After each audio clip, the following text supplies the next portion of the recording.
എത്ര ശ്രദ്ധിച്ചാലും ഒഴിവാക്കാൻ കഴിയാത്ത ഒരു അപകട മേഖലയാണ് നമ്മുടെ അടുക്കള. നിങ്ങളുടെ വീട്ടിലും ഇതുപോലെ ഒരു അപകടം പതിയിരിപ്പുണ്ട്. ഗ്യാസ് അപകടങ്ങളിൽ നിന്നും 100% സംരക്ഷണം നൽകുന്ന ഗ്യാസ് സേഫ്. ഗ്യാസ് ലീക്ക് ആയാൽ ഉടൻ തന്നെ കട്ട് ഓഫ് ആകുന്നു. 30% ഗ്യാസ് ലാഭിക്കാം. വളരെ ചെറിയ ഗ്യാസ് ലീക്കേജ് പോലും എളുപ്പത്തിൽ കണ്ടുപിടിക്കാം. മാത്രമല്ല, ഗ്യാസ് ലെവൽ ഇൻഡിക്കേറ്റർ സിലിണ്ടറിലെ ഗ്യാസിന്റെ അളവറിയുവാൻ സഹായിക്കുന്നു. 3 വർഷം വാറന്റിയോടുകൂടിയ ഗ്യാസ് സേഫ് ഒരു ഓസ്ട്രേലിയൻ ടെക്നോളജിയാണ്. Department of explosive government of ഇന്ത്യയുടെ അംഗീകാരവുമുണ്ട്. ഉടൻ തന്നെ ഗ്യാസ് സേഫ് സ്വന്തമാക്കൂ. ഗ്യാസ് അപകടങ്ങളിൽ നിന്നും 100% സുരക്ഷിതരാകൂ. Gas safe.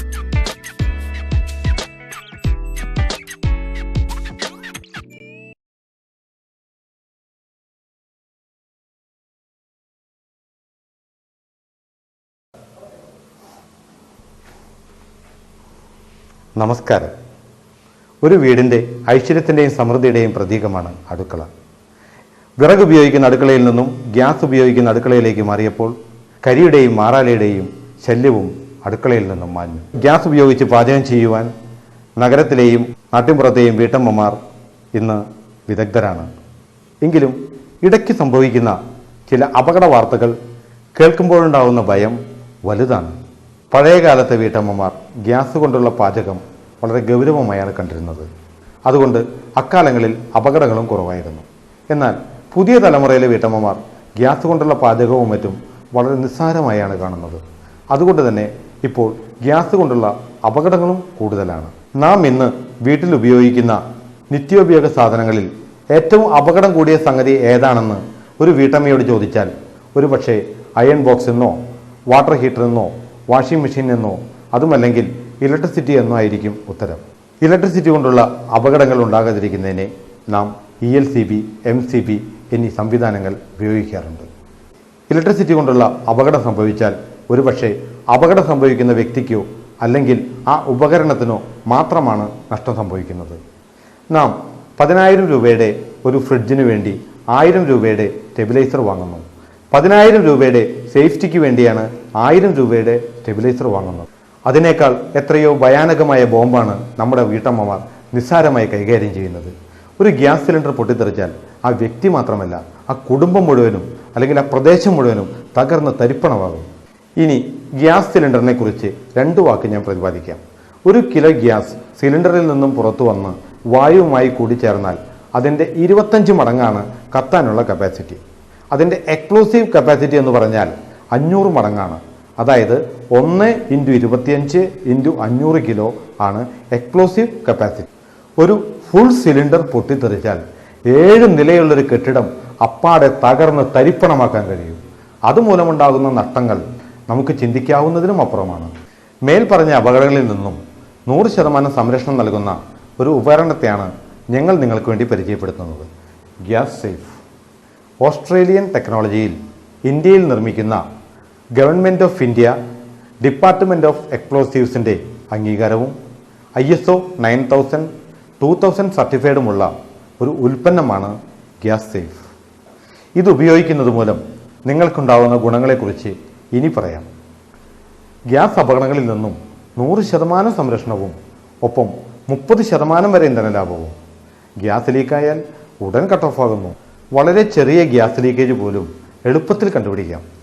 സിലിണ്ടറിൽ ഗ്യാസിൻ്റെ അളവറിയാൻ ഗ്യാസ് ലെവൽ ഇൻഡിക്കേറ്റർ. പാചകത്തിനിടയിൽ തീ തനിയെ കെട്ടുപോയാൽ എത്ര സമയം കഴിഞ്ഞാലും അപകടം കൂടാതെ സ്റ്റൗ കത്തിക്കാം. മേൽപ്പറഞ്ഞ കാര്യങ്ങൾ സത്യമാണോ എന്നാവും ഇനി നിങ്ങൾ ചിന്തിക്കുന്നത്. അതുകൊണ്ട് ഇനി ഈ ഉപകരണത്തിൻ്റെ ഉപയോഗക്രമവും ഗുണങ്ങളും നിങ്ങൾക്ക് നേരിൽ കണ്ടു ബോധ്യപ്പെടാം. ഇതാണ് ഞാൻ പരിചയപ്പെടുത്താൻ പോകുന്ന ഉപകരണം, ഗ്യാസ് സേഫ്. ഇത് ഏകദേശം നിങ്ങൾ ഇപ്പോൾ ഉപയോഗിക്കുന്ന ഒരു റെഗുലേറ്ററിൻ്റെ പോലെ തന്നെയുള്ള ഒരു ഉപകരണമാണ്. അതിൻ്റെ ഒരു സൈഡിൽ ഈ ഗ്യാസ് ഓൺ ചെയ്യാനും ഓഫ് ചെയ്യാനുമുള്ള സംവിധാനമുണ്ട്. ഒരു സൈഡിൽ നിങ്ങളുടെ നിലവിലുള്ള റെഗുലേറ്റർ കണക്ട് ചെയ്യാനുള്ള ഒരു പോയിൻ്റാണത്. ഇതാണ് ഇതിൻ്റെ ഗ്യാസിൻ്റെ ലെവൽ അറിയാനുള്ള ഇൻഡിക്കേറ്റർ. ഇനി ഇത് എങ്ങനെയാണ് കണക്ട് ചെയ്യുന്നതെന്ന് നോക്കാം.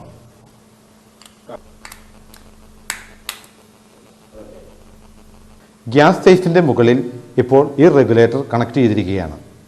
ഇനി ഈ റെഗുലേറ്ററിൻ്റെ ബട്ടൺ സാധാരണ നിങ്ങൾ ഓൺ ചെയ്യുന്നത് പോലെ ഓൺ ചെയ്യുക. ഈ കണക്ഷൻ ഒരിക്കലും നമ്മൾ വേർപിടിക്കേണ്ട ആവശ്യമില്ല. ഒരിക്കൽ നമ്മൾ ഫിറ്റ് ചെയ്താൽ ഒരിക്കലും പിന്നീട് നമ്മൾ ഗ്യാസ് സേഫും റെഗുലേറ്ററുമായി ഡിസ്കണക്ട് ചെയ്യേണ്ട ആവശ്യമില്ല. ഇനി നമ്മൾ കണക്ട് ചെയ്യുകയും ഡിസ്കണക്ട് ചെയ്യുകയും ചെയ്യേണ്ടത് ഗ്യാസ് സേഫാണ്. ഇനി നമ്മൾ ഗ്യാസ് സേഫ് സാധാരണ റെഗുലേറ്റർ നിങ്ങളുടെ ഗ്യാസ് സിലിണ്ടറിൽ കണക്ട് ചെയ്യുന്ന അതുപോലെ തന്നെ കണക്ട് ചെയ്യുക.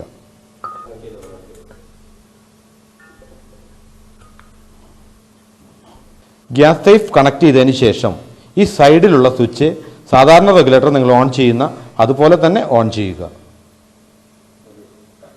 ഇപ്പോൾ നമ്മുടെ ഫിറ്റിംഗ്സ് എല്ലാം റെഡിയാണ്. ഇനി നമുക്ക് സ്റ്റൗ ഓൺ ചെയ്യാം. ഞാൻ സ്റ്റൗവിൻ്റെ നോബ് ഓൺ ചെയ്യുകയാണ്. ഇപ്പോൾ സ്റ്റൗ ഓൺ പൊസിഷനാണ്. ഇനി നമുക്ക് സ്റ്റൗ ഒന്ന് കത്തിക്കാം.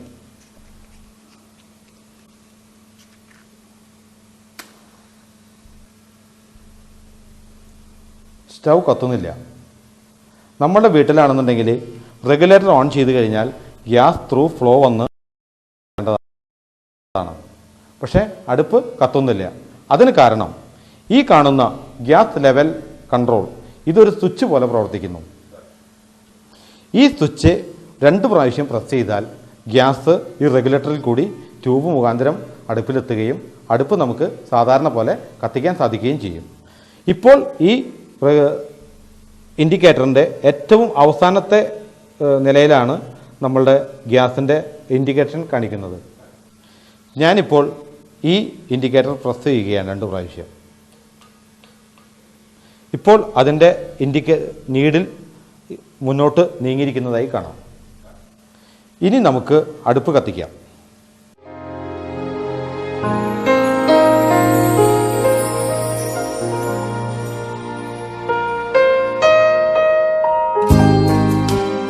പാചകത്തിനിടയിൽ സാധാരണ സ്റ്റൗ കെട്ടുപോകുക എന്നുള്ളത് നമ്മുടെ വീട്ടമ്മമാർക്കിടയിൽ നിത്യസംഭവമാണ്. ഒരുവിധം ഏകദേശം 90% വീട്ടമ്മമാരും ഈ അപകടത്തിൽ നിന്നും രക്ഷപ്പെട്ടിട്ടുള്ളവരായിരിക്കും. നമുക്ക് അതൊന്ന് പാചകത്തിനിടയിൽ കെട്ടുപോയി എത്ര സമയം കഴിഞ്ഞാലും എങ്ങനെയാണ് കത്തിക്കുന്നതെന്ന് നമുക്ക് നോക്കാം. ഇതുപോലെ അടുപ്പ് കെട്ടുപോയി കഴിഞ്ഞാൽ എത്ര സമയം കഴിഞ്ഞാലും നമുക്ക് ആദ്യം അടുപ്പ് എങ്ങനെയാണ് കത്തിക്കുന്നത് അതേ ലാഘവത്തോടു കൂടി നമുക്ക് കത്തിക്കാൻ സാധിക്കും. സാധാരണ വീട്ടിൽ അടുപ്പ് ഇതുപോലെ കെട്ടുപോയി കഴിഞ്ഞാൽ നമ്മൾ അകത്തുള്ള ഏതെങ്കിലും മുറിയിലാവും. ഒരുപക്ഷെ അടുപ്പ് കെട്ടുപോയെന്ന് നമ്മൾ അറിയുന്നില്ല. നമ്മൾ അടുക്കളയിൽ വരുമ്പോൾ അടുപ്പ് കെട്ടുപോയതായിട്ട് കാണുകയാണെന്നുണ്ടെങ്കിൽ അടുപ്പ് ഓഫ് ചെയ്ത് റൂമിലെ ജനലുകളും വാതിലുകളും തുറന്നു വിട്ട് അകത്തുള്ള ഗ്യാസ് പോകാൻ അനുവദിച്ചതിന് ശേഷം മാത്രമേ അടുപ്പ് ഓൺ ചെയ്യാറുള്ളൂ.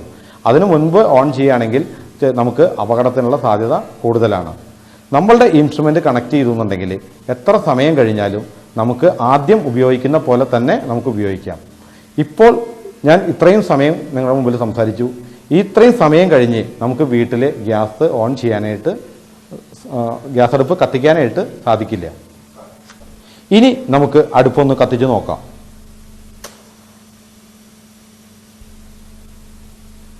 ഞാൻ അടുപ്പിൻ്റെ പാർശ്വവശങ്ങളിലെല്ലാം ഈ തീ കാണിച്ചു. ഞാനിത് ലൈറ്റർ കൊണ്ടല്ല കാണിക്കുന്നത്, തീ കൊണ്ടാണ് കാണിക്കുന്നത്. അപ്പോൾ സാധാരണഗതിയിൽ നമ്മുടെ വീട്ടിലാണെങ്കിൽ ഈ ഇത്രയും സമയം ഓൺ ചെയ്തിരുന്നാൽ നമ്മൾ തീ അടുത്തേക്ക് കൊണ്ടുവരുമ്പോഴേക്കും സാധാരണഗതിയിൽ തീ കത്തിയിട്ടുണ്ടോ അടുപ്പിലേക്ക് തീ വലിയൊരു ശബ്ദത്തോടു കൂടി തന്നെ അത് ആളിക്കത്തും.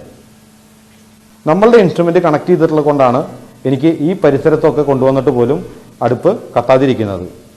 ഈ തീയെ ഞാൻ ബർണറിലോട്ട് അടുപ്പിച്ചെങ്കിൽ മാത്രമേ നമുക്ക് സ്റ്റൗ കത്തിക്കാൻ സാധിക്കുകയുള്ളൂ. ഇത് എങ്ങനെയാണ് സംഭവിക്കുന്നത് എന്നായിരിക്കും. സാധാരണ റെഗുലേറ്ററാണ് ഇതിൽ കണക്ട് ചെയ്തിട്ടുള്ളതെങ്കിൽ ഗ്യാസ് വളരെ ശക്തമായി ഉള്ള ഫ്ലോ ഈ ബർണറിനുള്ളിൽ കൊണ്ടിരിക്കും. അതുകൊണ്ടാണ് നമുക്ക് അല്പസമയം കഴിഞ്ഞാലായിട്ട് കത്തിക്കാൻ സാധിക്കാത്തത്. കത്തുന്ന സമയത്തെ പ്രഷറും കത്താത്ത സമയത്തെ പ്രഷറും തമ്മിൽ നമ്മളുടെ ഇൻസ്ട്രുമെൻ്റ് ഉപയോഗിക്കുമ്പോൾ റെഗുലേറ്റ് ചെയ്ത് ആ പ്രഷർ വിടുന്നത് കൊണ്ട് വളരെ കുറച്ച് ഗ്യാസ് മാത്രമേ ബർണറിൽ കൂടെ പുറത്തു വരുന്നുള്ളൂ. അതുകൊണ്ടാണ് ആ കുറച്ച് വരുന്ന ഗ്യാസ് അന്തരീക്ഷത്തിൽ വരുമ്പോഴേക്കും അത് സ്പ്രെഡ് ചെയ്ത് പോവുകയാണ്. ഒരു മിനിമം ഗ്യാസ് വായുവുമായി കൂടിച്ചേർന്നെങ്കിൽ മാത്രമേ നമുക്ക് തീ കത്തിക്കാൻ സാധിക്കുകയുള്ളൂ. അതിലും കുറഞ്ഞ ഗ്യാസിൻ്റെ അളവാണ് റെഗുലേറ്ററിൽ കൂടെ ബർണറിൽ കൂടെ പുറത്തേക്ക് കടത്തിവിടുന്നത്. അതുകൊണ്ടാണ് നമുക്ക് അപകട സാധ്യതയില്ലാതെ അടുപ്പ് കത്തിക്കാൻ സാധിക്കുന്നത്. സാധാരണ വീടുകളിൽ ഉണ്ടാകുന്ന ഒരു സംഗതിയാണ്. ഈ ട്യൂബ് സാധാരണഗതിയിൽ കാലപ്പഴക്കം കൊണ്ടോ അല്ലെങ്കിൽ നമ്മൾ വല്ല എലി കരണ്ടോ ഒക്കെ ഒരു പക്ഷേ എവിടെയെങ്കിലും മുറിയാൻ സാധ്യതയുണ്ട്. ഈ ട്യൂബ് മുറിഞ്ഞാൽ എന്ത് സംഭവിക്കും എന്ന് നമുക്ക് നോക്കാം. കത്തിക്കൊണ്ടിരിക്കുന്ന അടുപ്പാണിത്, ഫുൾ സിലിണ്ടറാണിത്. ഈ സമയത്ത് ഞാൻ ഈ ട്യൂബ് മുറിച്ചാൽ എന്ത് സംഭവിക്കും? സാധാരണഗതിയിൽ ട്യൂബ് മുറിയുന്ന സമയത്ത് ഗ്യാസ് ഇതിൽ കൂടി ഫ്ലോ ആവുകയും തീ അതിലേക്ക് കയറി പിടിക്കുകയും ചെയ്യേണ്ടതാണ്. ഞാനിപ്പോൾ നിങ്ങളുടെ മുമ്പിൽ മുറിക്കുകയാണ്.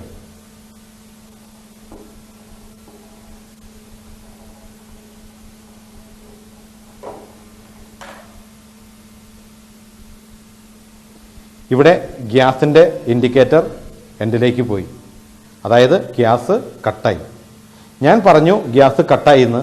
അടുപ്പും ഓഫായി. നമുക്ക് ഗ്യാസ് ഇതിൽ കൂടെ വരുന്നുണ്ടോ എന്ന് നോക്കാം.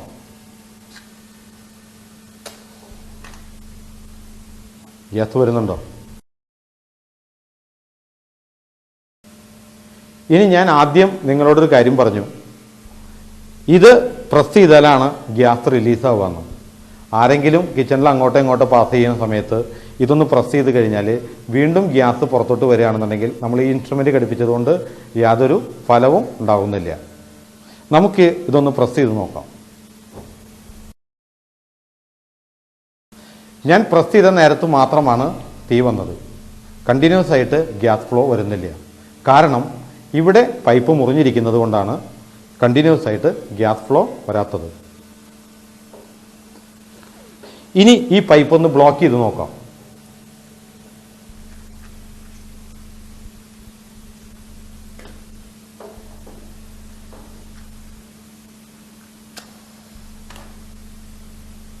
ഞാനിപ്പോൾ ഈ പൈപ്പ് ബ്ലോക്ക് ചെയ്തിരിക്കുകയാണ്.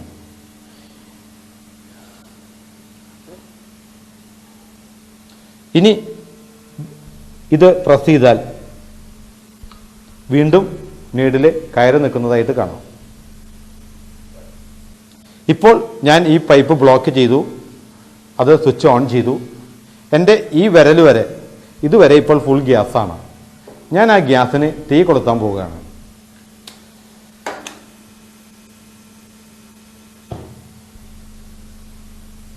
ഉടനടി ഗ്യാസ് കട്ട് ഓഫായി. ഇനി ഞാൻ ചെയ്യാൻ പോകുന്നത്, ചിലർക്കെങ്കിലും ഒരു സംശയമുണ്ടാവും, പാചകത്തിനിടയിൽ ഈ ട്യൂബിലെങ്ങാനും തീ പിടിച്ചാൽ എന്താണ് സംഭവിക്കുക എന്ന്. ഞാൻ ഒരു ചെറിയ ലീക്ക് ഇവിടെ ക്രിയേറ്റ് ചെയ്യാൻ പോവുകയാണ്.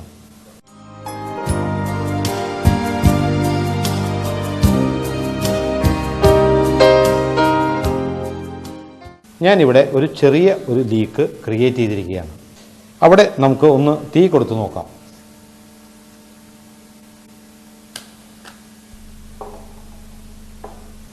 ഞാനിവിടെ ഒരു ചെറിയൊരു ലീക്ക് ക്രിയേറ്റ് ചെയ്തിരിക്കുകയാണ്. ആ ലീക്കിൽ തീ കൊളുത്തുകയാണ്.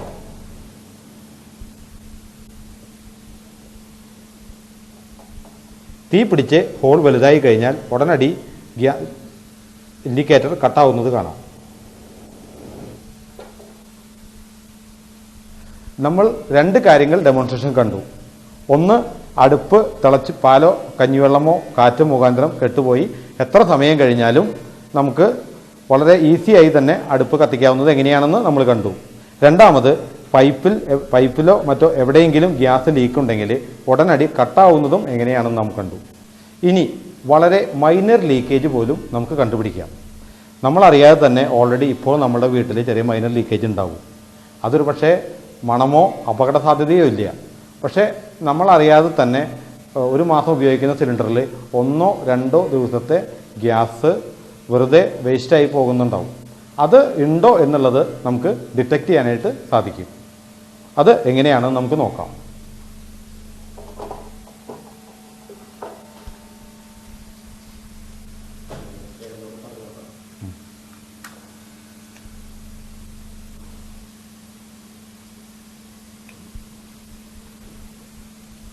നമ്മളിപ്പോൾ അടുപ്പ് ഓൺ ചെയ്തിരിക്കുകയാണ്. നമ്മളുടെ ആവശ്യം കഴിഞ്ഞാൽ അടുപ്പ് നമ്മൾ ഓഫ് ചെയ്യുന്നു. അതുപോലെ തന്നെ ഈ ഗ്യാസ് സേഫിൻ്റെ ഈ ഓൺ ഓഫ് സ്വിച്ച് അതും ഓഫ് ചെയ്യുന്നു. ഓഫ് ചെയ്താൽ ഗ്യാസിൻ്റെ ലെവൽ എങ്ങനെയാണ് നിൽക്കുന്നതെന്ന് നമ്മൾ നോക്കുക. ഈ ലെവൽ ഇൻഡിക്കേറ്ററിലെ ഈ നീഡിൽ പുറകിലോട്ട് പോകുന്നുണ്ടെങ്കിൽ അതിനർത്ഥം ഗ്യാസിന് ഇവിടെ മുതൽ ഇതുവരെയുള്ള ഏതോ ഒരു ഭാഗത്ത് ഗ്യാസ് ലീക്ക് ഉണ്ടെന്നുള്ളതാണ്. അത് കാലപ്പഴക്കം കൊണ്ട് ട്യൂബ് മാറ്റിയിട്ടില്ലെങ്കിൽ ട്യൂബ് ചെക്ക് ചെയ്യുക, ഈ ട്യൂബ് ഇടുക. ഗവൺമെൻറ് നിയമപ്രകാരം ഈ 2 തലയ്ക്കിലും ഓരോ ക്ലിപ്പ് പിടിപ്പിക്കണം. അതില്ലെങ്കിൽ 2 ക്ലിപ്പ് പിടിപ്പിക്കുക. ഇതെല്ലാം ചെയ്തിട്ടും ഗ്യാസ് ലീക്ക് ഉണ്ടെങ്കിൽ ഈ സ്റ്റൗവിൻ്റെ ഈ കാണുന്ന നോബിൻ്റെ ഇടയിൽ കൂടെ ലീക്ക് വരാനുള്ള സാധ്യതയുണ്ട്. അങ്ങനെയാണെങ്കിൽ നമ്മൾ സ്റ്റൗ ഏതെങ്കിലും റിപ്പയർ ചെയ്യുന്നവരെ കൊണ്ട് ഒന്ന് ചെക്ക് ചെയ്യിക്കാം. അങ്ങനെ ചെയ്യുകയാണെങ്കിൽ നമുക്ക് 1-2 ദിവസത്തെ ഗ്യാസ് നമുക്ക് സേവ് ചെയ്യാനായിട്ട് സാധിക്കും. ഇതിനൊക്കെ പുറമെ നമുക്ക് 30% വരെ ഗ്യാസ് സേവ് ചെയ്യാനും സാധിക്കും. അത് എങ്ങനെയാണെന്ന് നമുക്ക് നോക്കാം. സാധാരണ ഗവൺമെൻറ് റെഗുലേറ്ററിന് കപ്പാസിറ്റി വളരെ കൂടുതലാണ്. ഈ റെഗുലേറ്റർ ഉപയോഗിച്ചുകൊണ്ട് നമുക്ക് ഒരേ സമയം 10, 12, 13 അടുപ്പുകൾ നമുക്ക് വർക്ക് ചെയ്യിക്കാൻ സാധിക്കും.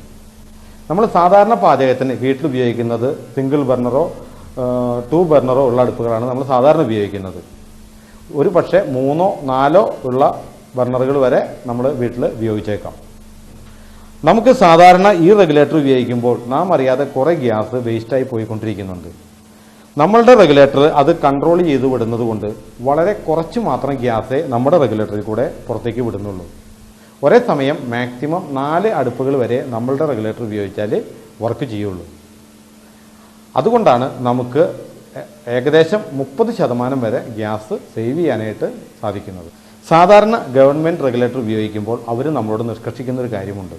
ഓരോ പ്രാവശ്യവും നമ്മൾ പാചകത്തിന് സ്റ്റൗ ഓൺ ചെയ്യുന്ന സമയത്ത് റെഗുലേറ്റർ ഓൺ ചെയ്യുകയും പാചകം കഴിഞ്ഞാൽ റെഗുലേറ്റർ ഓഫ് ചെയ്യുകയും വേണം. നമ്മളിൽ പലരും അത് ചെയ്യാറില്ലെങ്കിലും ചിലരെങ്കിലും വൈകുന്നേരങ്ങളിൽ ഓൺ ചെയ്യുകയും ഓഫ് ചെയ്യുകയും ചെയ്യാറുണ്ട്. അതെന്തിനാണെന്ന് വെച്ചാൽ ഏതെങ്കിലും സാഹചര്യങ്ങളിൽ ഈ പൈപ്പ് എവിടെയെങ്കിലും ലീക്കാവുകയോ വിട്ടുപോരുകയോ മറ്റോ ചെയ്താൽ ഗ്യാസ് ഇതിൽ നിന്നും പുറത്തോട്ട് പോകാതിരിക്കാൻ വേണ്ടിയിട്ടാണ് ഉപയോഗം കഴിഞ്ഞാൽ നമ്മൾ റെഗുലേറ്റർ ഓഫ് ചെയ്യണം എന്ന് പറയുന്നത്. നമ്മളുടെ ഈ ഗ്യാസ് സേഫ് കണക്ട് ചെയ്തിട്ടുണ്ടെങ്കിൽ നമ്മൾ ഓരോ സമയവും ഗ്യാസ് ഓൺ ചെയ്യുക ഓഫ് ചെയ്യുക എന്നുള്ളതിനെക്കുറിച്ച് മറന്നേക്കൂ. അത് ഓഫ് ചെയ്തില്ലെങ്കിലും ഏതെങ്കിലും രീതിയിൽ കുട്ടികളോ അല്ലെങ്കിൽ പൂച്ചയോ എലിയോ മറ്റും അങ്ങോട്ടോ ഇങ്ങോട്ടോ പാസ് ചെയ്യുന്ന സമയത്തോ കടിച്ചോ പൈപ്പ് വേർപെട്ട് പോയാൽ ഉടനടി ഗ്യാസിൻ്റെ ബന്ധം വിച്ഛേദിക്കും. ഇപ്പോൾ ഇൻഡിക്കേറ്റർ ഓഫാണ്, ഗ്യാസ് വരുന്നില്ല. ഈ ഉപകരണത്തിൻ്റെ വില എന്ന് പറയുന്നത് നിങ്ങളുടെ പ്രിയപ്പെട്ടവരുടെ ജീവൻ്റെ വിലയെ വെച്ച് നോക്കുമ്പോൾ വളരെ തുച്ഛമാണ്. ഓസ്ട്രേലിയയിൽ കണ്ടുപിടിച്ച ഈ ഉൽപ്പന്നത്തിന് 30 വർഷത്തെ പാരമ്പര്യമുണ്ട്.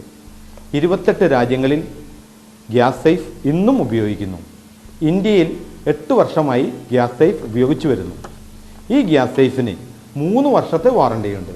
ബാറ്ററിയോ മറ്റോ പവറിൻ്റെയോ ആവശ്യമില്ല. തികച്ചും മെക്കാനിക്കലാണ്. ഈ ഒരു ഉൽപ്പന്നം മതി ഒരു ജീവിതകാലം മുഴുവനും.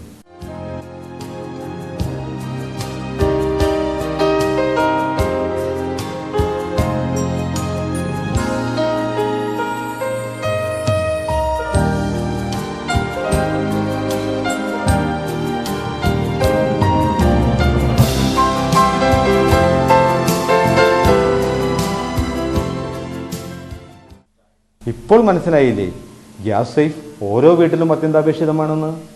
ഗ്യാസ് സേഫ് ഘടിപ്പിക്കൂ, ജീവിതം സുരക്ഷിതമാക്കൂ.